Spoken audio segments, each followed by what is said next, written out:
महाविद्यालय के प्राचार्य प्रोफेसर सत्यदेव सिंह जी, काशी हिंदू विश्वविद्यालय के rector professor VK Shukla ji, महाविद्यालय प्रबंध समिति के मंत्री सजीत कुमार सिंह यादव जी, आज के इस कार्यक्रम में उपस्थित हमारे माननीय जनप्रतिनिधिगण से श्याम नारायण सिंह जी, त्रिभुवन राम जी, डॉक्टर नीलकंठ तिवारी जी,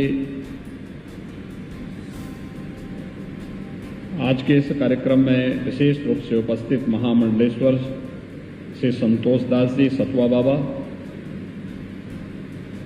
काशी हिंदू विश्वविद्यालय के कला संकाय के प्रमुख प्रोफेसर विजय बहादुर सिंह जी, वाणिज्य संकाय के प्रमुख प्रोफेसर जीसीआर जायसवाल जी, सामाजिक विज्ञान संकाय के प्रमुख प्रोफेसर बिंदा प्रांजपे जी, सुप्रसिद्ध सितार वादक पंडित Shivnath Mishra ji, central bar association के पूर्व अध्यक्ष श्री सवाजीत सिंह जी, डीबीपीजी कॉलेज वाराणसी के इतिहास विभाग के अध्यक्ष डॉक्टर विनोद कुमार चौधरी जी, आज के इस कार्यक्रम में उपस्थित विभिन्न महाविद्यालयों के प्राचार्यगण और चौरी चौरा अपराजय समर के आज के इस मंचन कार्यक्रम में उपस्थित सभी उपस्थित महानुभाव, मैं सबसे पहले बाबा विश्वनाथ की इस पावन धरा को कोटि कोटि नमन करते हुए महाविद्यालय परिवार को आज़ादी के अमृत महोत्सव वर्ष पर चौरी चौरा अपराजय समर के उन सभी सेनानियों को स्मरण करने के लिए हृदय से धन्यवाद देता हूं, महाविद्यालय परिवार का अभिनंदन करता हूं।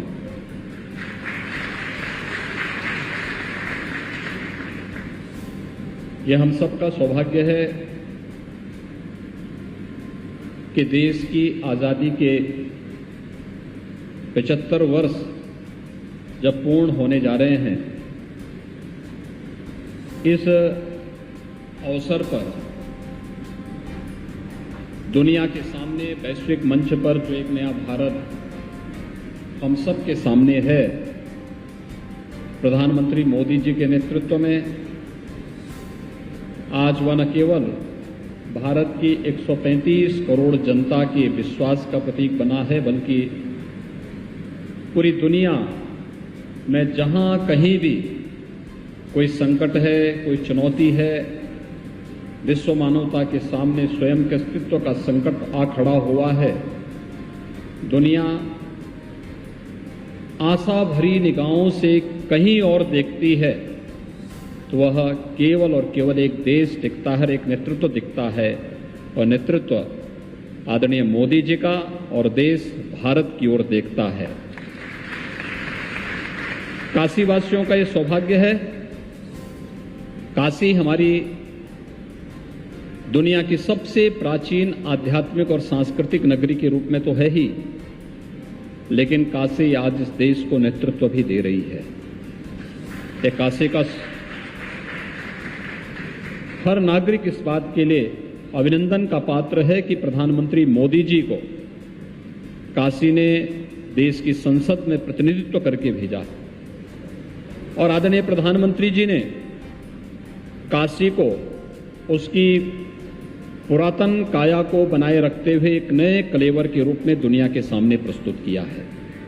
आज आप देखते होंगे, पिछले 2 महीनों के दौरान 2 देशों के प्रमुख काशी में आए।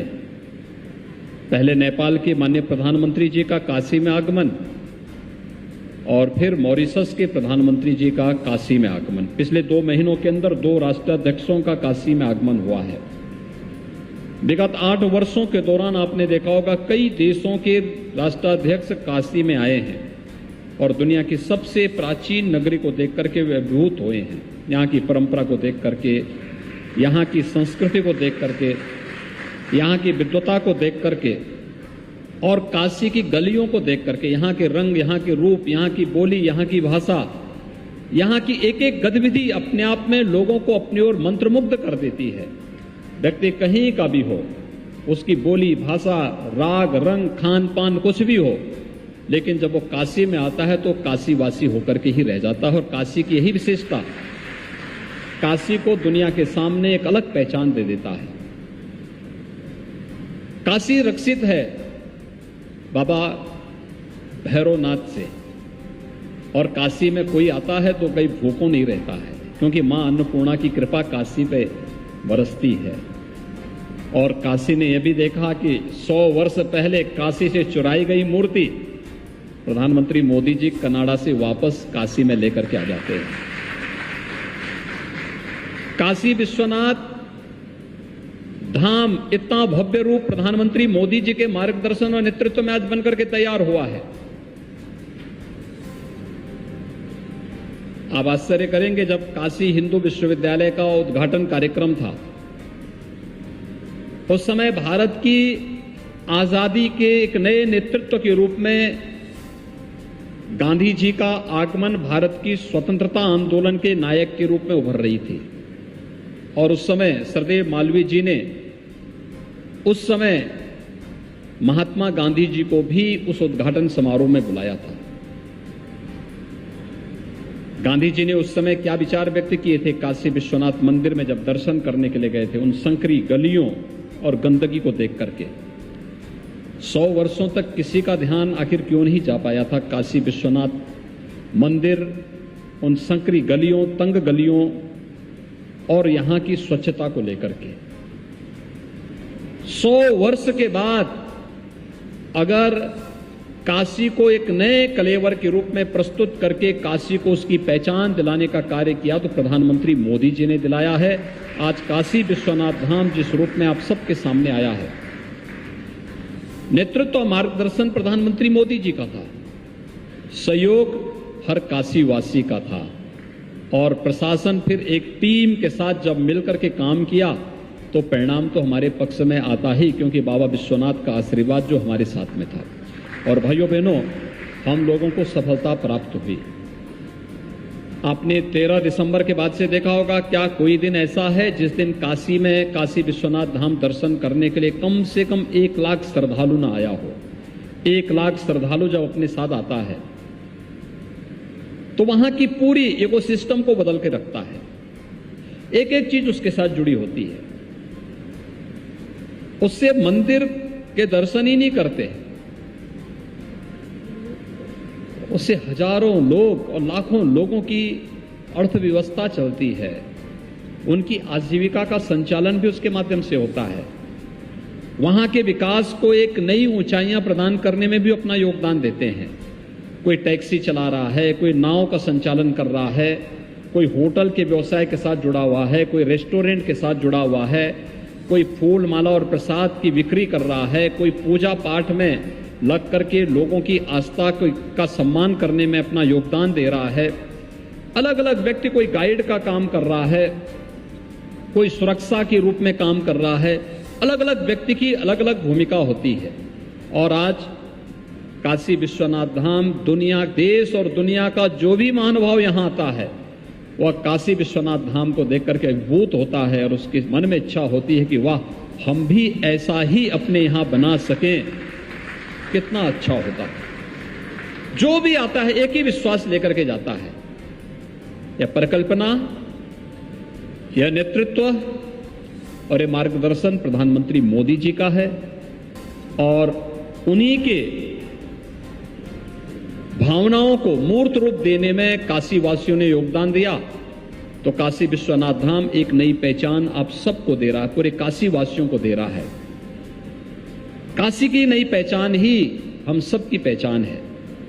और मैं आभारी हूं कि काशी के विकास के लिए सकारात्मक सहयोग काशी वासियों ने सदैव दिया है, बहुत सकारात्मक भाव के साथ दिया है। वह सकारात्मक भाव हमें एक नई ऊर्जा देता है। हमें एक नई दिशा की ओर अग्रसर करता है। वर्तमान में 12,000 करोड़ रुपए से अधिक की परियोजनाएं काशी के अंदर चल रही हैं। लगभग पिछले 8 वर्ष के अंदर 24,000 करोड़ रुपए से अधिक की परियोजनाओं को यहां पे पूरा भी किया गया है। और मैंने देखा जनता जनार्दन ने भले ही तात्कालिक रूप से कष्ट सहा होगा, लेकिन कभी उसके विरोध में कोई स्वर नहीं उठाया। बड़ी शालीनता के साथ, पूरी मस्ती के साथ काशीवासी उसको हंसते हुए टाल गया। चलो तात्कालिक समस्या होगी, लेकिन ये तो हमारे लिए और आने वाली पीढ़ी के लिए एक सुखद अवसर भी लेकर के आएगा। और आपका जो ये विश्वास था, उस विश्वास पर खरा उतारने का कार्य मोदी जी की टीम ने किया है और आज उसी विश्वास के साथ हम लोग काशी के अंदर कार्य भी कर पा रहे हैं। भाइयों बहनों, प्रधानमंत्री मोदी जी ने यही तो हम सब देशवासियों को एक नया संकल्प दिया है कि हम सब सौभाग्यशाली हैं कि आजादी के अमृत महोत्सव के इस उत्सव को देखने के साक्षी हम सब बनेंगे।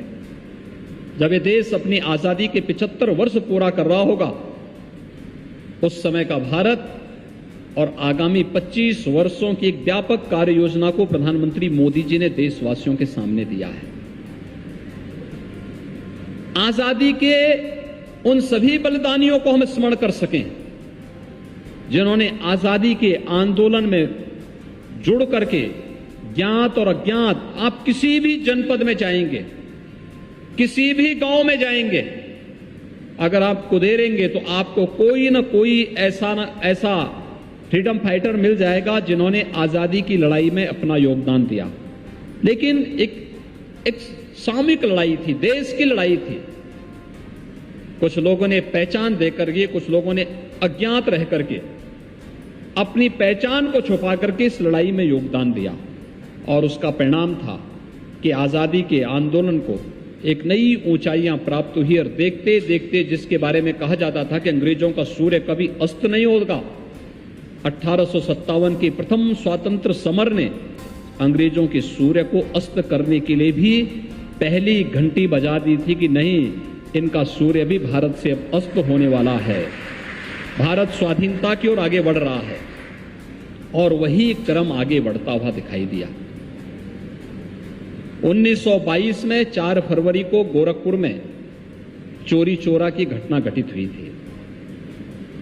उसमें कोई राष्ट्रीय नेता नहीं था। चोरी चोरा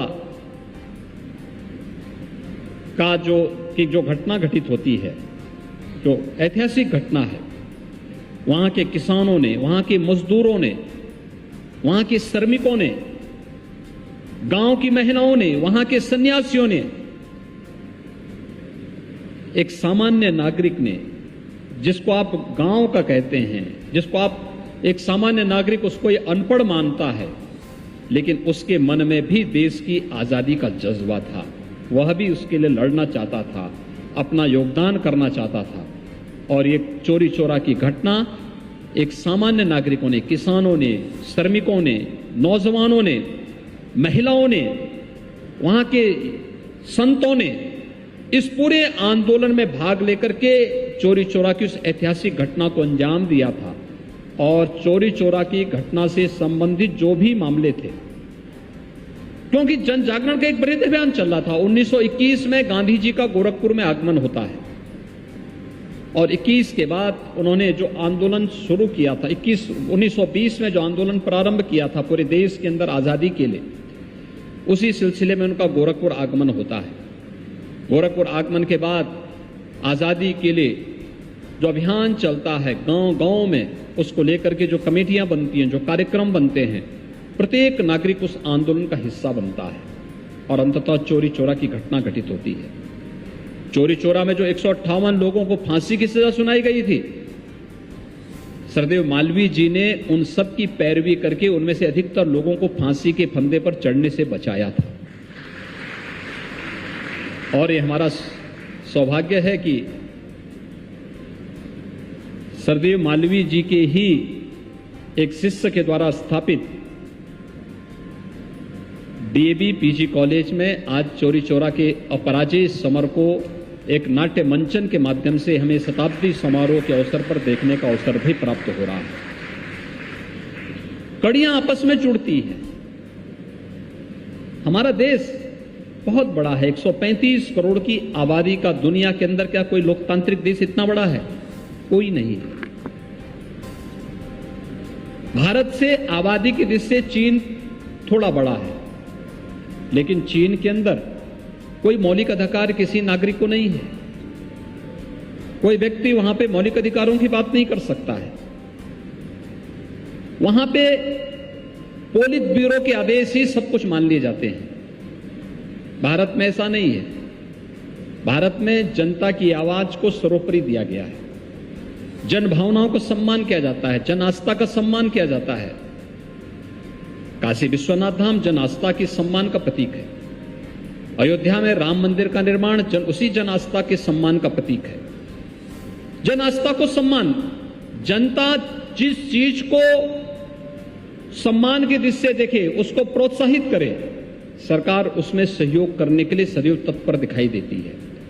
देश के अंदर गरीबों के लिए शौचालय बनने चाहिए, गरीबों के मकान बनने चाहिए, गरीबों के लिए उज्ज्वला योजना के रसोई गैस के सिलेंडर फ्री में मिलने चाहिए। जनता की आवश्यकता थी। मोदी जी ने उस प्रकार के कार्यक्रम देश के अंदर चलाए और व्यापक जन कल्याण के प्रतीक बने। आप देख सकते हैं कि कैसे जन भावनाओं को सम्मान करते हुए कार्यक्रम आगे बढ़ सकते हैं। उस समय जनता नेतृत्व दे रही थी,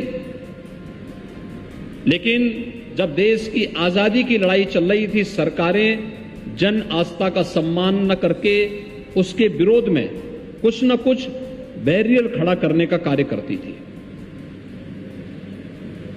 जन आस्था का सम्मान करने वाली, जन कल्याणकारी योजनाओं को आगे बढ़ाने वाली सरकार ही हमेशा जन विश्वास का प्रतीक भी बनती है। और जन विश्वास का प्रतीक बनने के लिए किसी भी लोक कल्याणकारी सरकार को क्या बनना चाहिए? मोदी जी ने उसका बहुत छोटा सा नारा दिया 2014 में, सबका साथ, सबका विकास। उन्होंने कोई जाति, कोई मत, कोई मजहब, कोई क्षेत्र, कोई भाषा की बात नहीं कही। सबके कल्याण के लिए दो शब्द दे दिए, सबका साथ, सबका विकास। और आपने देखा होगा जितनी योजनाएं चली उसी को केंद्र में रख करके वो योजनाएं आगे बढ़ती गई। कोई योजना जाति, मत, मजहब, क्षेत्र, भाषा के आधार पर नहीं है। पूरे देश को केंद्र में रखकर, गांव को केंद्र में रखकर, गरीब को केंद्र में रखकर, महिलाओं को केंद्र में रखकर, नौजवानों को केंद्र में रखकर उन योजनाओं को लागू किया गया। प्रॉपर मॉनिटरिंग की गई और वे योजनाएं आज सफलता की एक नई ऊंचाइयों को प्राप्त करते हुए व्यापक जन विश्वास की प्रतीक तो बनी, साथ साथ दुनिया के अंदर कौतूहल और आश्चर्य का विषय भी बनी है। कोरोना कालखंड में देश की लीडरशिप कैसे होनी चाहिए, आपने ये भी देखा होगा। 135 करोड़ की आबादी का भारत इस सदी की सबसे बड़ी महामारी का सामना कर रहा था। पूरी दुनिया कर रहा है। चीन में वर्तमान में चौथी लहर से पूरा लॉकडाउन है। चीन पूरी तरह लॉकडाउन की चपेट में है। दुनिया के तमाम देशों में लॉकडाउन की स्थिति है। चौथी लहर कब आई पता नहीं। हमारे यहां चौथी लहर भी समाप्त हो रही है। तीसरी लहर पहले ही समाप्त हो चुकी थी। तीसरी लहर जनवरी फरवरी में आ चुकी थी और हम लोग जब मई में हैं, चौथी लहर भी अब समाप्ति की ओर है। मैं देख रहा हूं यहां पर शुक्ला जी के अलावा किसी ने मास्क नहीं लगाया था, क्योंकि हमें कोई भय ही नहीं है। अब कोई भय नहीं। मेरा मास्क भी जेब में पड़ा हुआ है। मैं मास्क अक्सर लगाता था, लेकिन मैंने भी पिछले कुछ दिनों से मास्क से परहेज करना शुरू कर दिया, जिससे लोग भय से मुक्त होकर के अपना काम बहुत मजबूती के साथ कर सके। और हम लोगों ने उसको सावधानी बरत रहे हैं, सतर्कता बरत रहे हैं। लेकिन आपने देखा होगा कोरोना कालखंड में कोरोना कर्फ्यू से लेकर के लॉकडाउन की स्थिति से लेकर के हमें किस व्यक्ति के लिए कौन सी योजना चलानी है। लॉकडाउन के दौरान प्रधानमंत्री गरीब कल्याण योजना को लागू करके फ्री में राशन की व्यवस्था गरीबों के लिए करना, जरूरतमंदों के लिए करना, उस समय तमाम लॉकडाउन के दौरान तमाम तबके के लोगों के लिए जब उनकी आजीविका पर असर पड़ा, भरण पोषण भत्ते की व्यवस्था करना, जनधन अकाउंट में पैसे की व्यवस्था करना, 6 महीने तक फ्री में रसोई गैस के सिलेंडर उन गरीब परिवारों को उपलब्ध करवाने की व्यवस्था करना, ये तमाम कार्यक्रम चले। प्रधानमंत्री किसान सम्मान निधि की राशि हर किसान के अकाउंट में दे देना, हर सप्ताह स्वयं देश के साथ संवाद बनाने का कार्य करना, फ्री में टेस्ट, फ्री में उपचार, फ्री में वैक्सीन की व्यवस्था करना। भाइयों बहनों, दुनिया के अंदर वैक्सीनेशन का इतना बड़ा ड्राइव दुनिया के अंदर कहीं नहीं हुआ जो भारत के अंदर हुआ, और जितनी व्यवस्थित तरीके से हुआ है। एक योग्य और संवेदनशील नेतृत्व अपनी कार्य क्षमता के माध्यम से अपने नेतृत्व का परीक्षण इसी रूप में करवाता है, और जिस रूप में प्रधानमंत्री मोदी जी ने देश और दुनिया के सामने किया। आज यही कारण है कि 135 करोड़ की आबादी का देश, अमेरिका और यूरोप की तुलना में भारत का हेल्थ इंफ्रास्ट्रक्चर कमजोर है,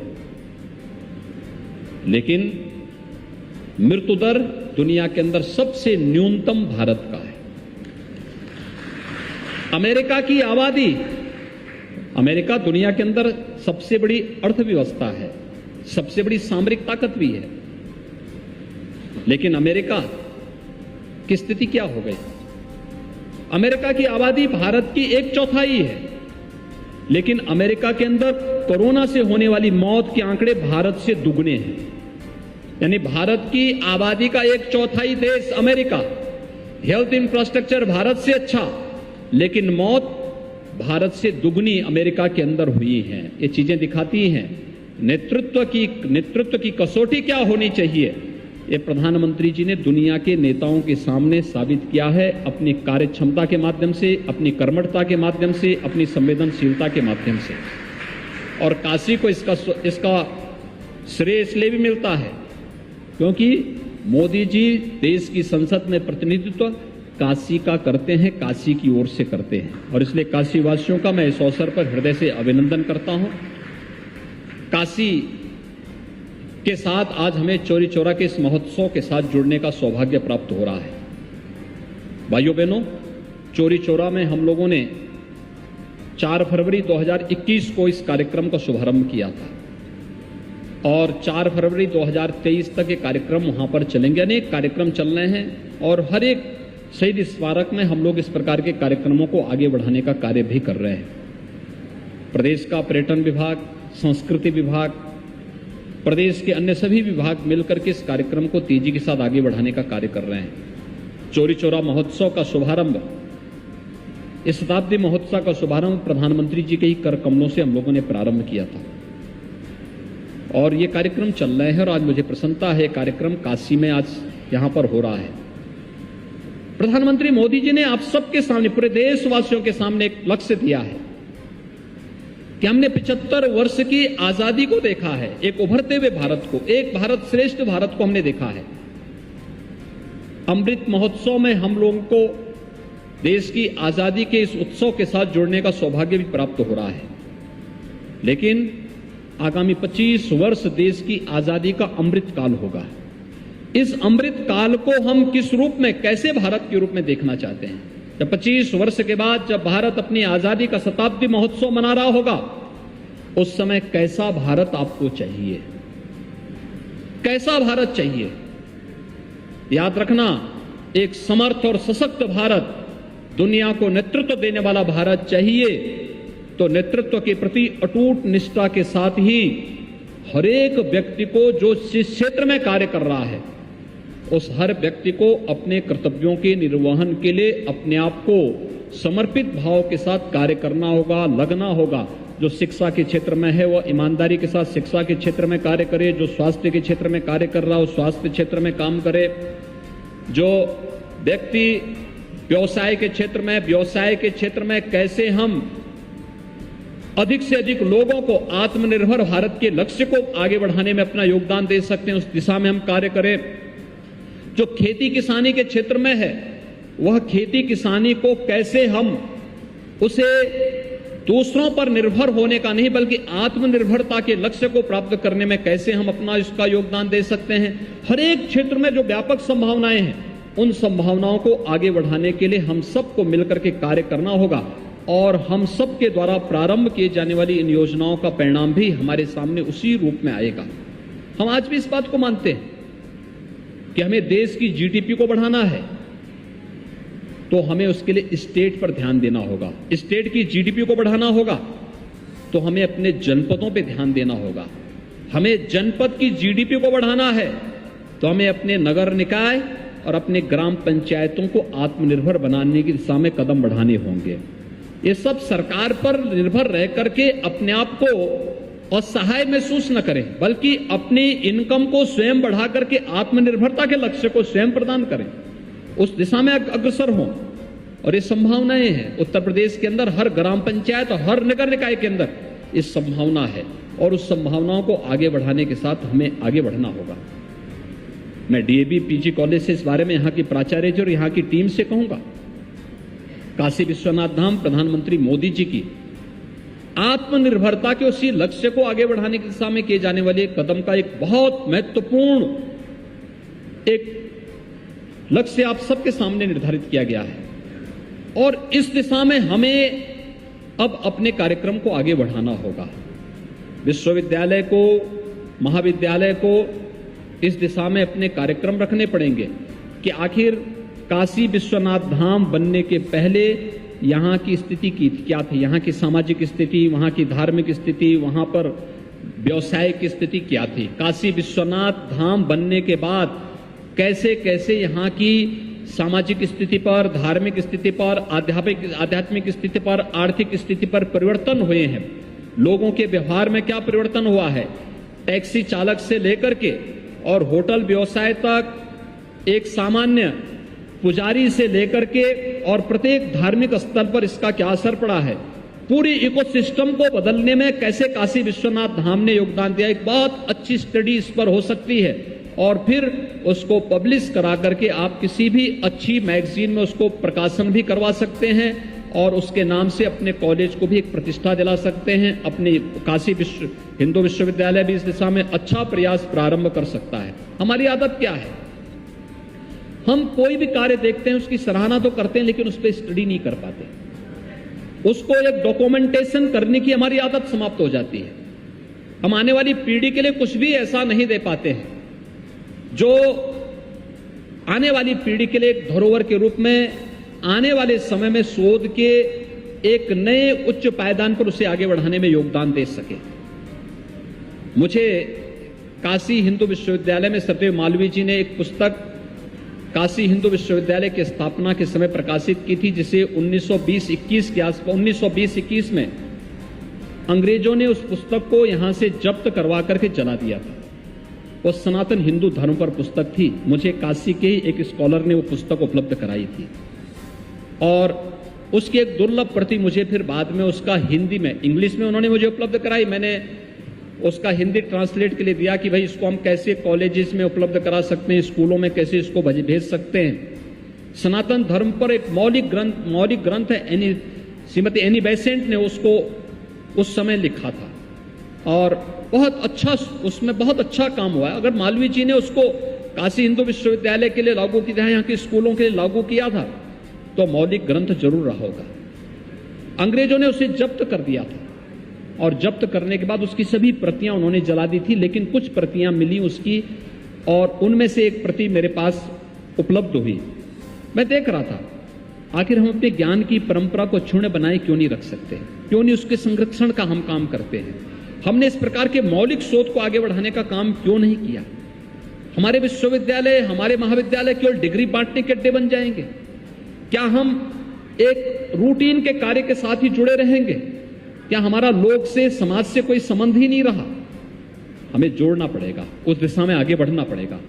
और डीएवी पीजी कॉलेज इतना यानी काशी हिंदू विश्वविद्यालय से भी पुराना एक ऐसा कॉलेज जो आज भी अपनी उन परंपराओं को लेकर के निरंतर आगे बढ़ रहा है और नेक के द्वारा जो सर्वे किया गया उसमें भी A+ की श्रेणी में आना अपने आप में गौरव की बात तो है, लेकिन लोग के साथ जुड़ करके हमें उन कार्यक्रमों को आगे बढ़ाना ही होगा जो आने वाली पीढ़ी के लिए भी एक धरोहर के रूप में हम दे सकेंगे।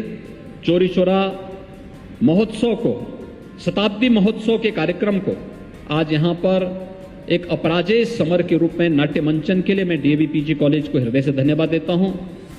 यहाँ की प्राचार्य और यहाँ की प्रबंध समिति को, यहाँ की पूरी टीम को हृदय से धन्यवाद दूंगा कि उन्होंने इसी बहाने देश की आज़ादी के उन बलिदानियों को स्मरण किया है जो इतिहास के पन्नों में दफन कर दिए गए थे। और काशी से इसका संबंध इसलिए भी क्योंकि चौरी चौरा की उस ऐतिहासिक घटना के लिए जितने भी क्रांतिकारी थे वे किसान थे, मजदूर थे, सामान्य ग्रामीण थे और उन ग्रामीणों की आवाज को आवाज देने के लिए सरदेव मालवीय जी स्वयं उनकी लड़ाई को लड़े थे और उसमें से बहुत सारे लोगों को उन्होंने फांसी के फंदे पर झूलने से बचाया था और उस समय के उस ऐतिहासिक घटनाक्रम के साथ वे आगे बढ़ते हुए देश की आजादी के सूत्रधार बने थे। मैं आज के इस अवसर पर काशी में आयोजित होने वाले इस कार्यक्रम के लिए महाविद्यालय परिवार को हृदय से धन्यवाद देता हूं और विश्वास व्यक्त करता हूं कि हम आजादी के अमृत महोत्सव कार्यक्रम को इसी तरीके से अनेक प्रकार की संगोष्ठियों के साथ आगे बढ़ाने का कार्य करेंगे, क्योंकि गोरखपुर में तो अनेक ऐसी घटनाएं घटित हुई। चौरी चौरा की घटना थी। चौरी चौरा के पहले 1857 में गोरखपुर के कई भूभाग ने वहां पर अपने आप को स्वतंत्र घोषित भी कर दिया था। उसके बाद भी गोरखपुर में पंडित राम प्रसाद बिस्मिल को फांसी गोरखपुर में होती है। काकोरी कांड के वो नायक थे, फांसी उनको गोरखपुर में होती है। शहीद बंधु सिंह को फांसी गोरखपुर में होती है। गोरखपुर में ऐसे ही तमाम रियासतें थी। गोरखपुर में 1942 में डोहरिया में भी एक घटना घटित होती है। लगभग गोरखपुर में अगर आप देखेंगे 4 ऐसे शहीद स्मारक हैं बड़े बड़े जो देश की आजादी के विभिन्न आंदोलनों के साक्षी रहे हैं, विभिन्न घटनाओं के साक्षी रहे हैं। यह दिखाता है कि हर एक क्षेत्र में कभी भी आंदोलन आजादी के लिए इस देश ने कभी उसको सुप्त नहीं होने दिया था। आजादी की लोगों को निरंतरता बनाए रखी थी।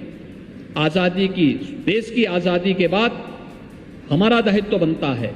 आज जब प्रधानमंत्री मोदी जी ने एक भारत श्रेष्ठ भारत का एक संकल्प हम सबको दिया है, हम सब भी इसके साथ जुड़ करके आजादी के अमृत महोत्सव के इस अभियान के साथ, इस कार्यक्रम के साथ जुड़ करके आजादी के अमृत महोत्सव वर्ष में हम सभी लोग भारत को एक नए भारत के रूप में स्थापित करने के लिए अपने स्तर पर हर व्यक्ति अपना अपना योगदान देगा। इस विश्वास के साथ मैं एक बार फिर से महाविद्यालय परिवार को इस अभियान के लिए हृदय से धन्यवाद देता हूं और विश्वास व्यक्त करता हूं कि यह लक्ष्य महाविद्यालय और पूरा प्रदेश प्रधानमंत्री जी के संकल्पों के साथ जुड़ करके नए भारत की परिकल्पना में अपना योगदान देगा।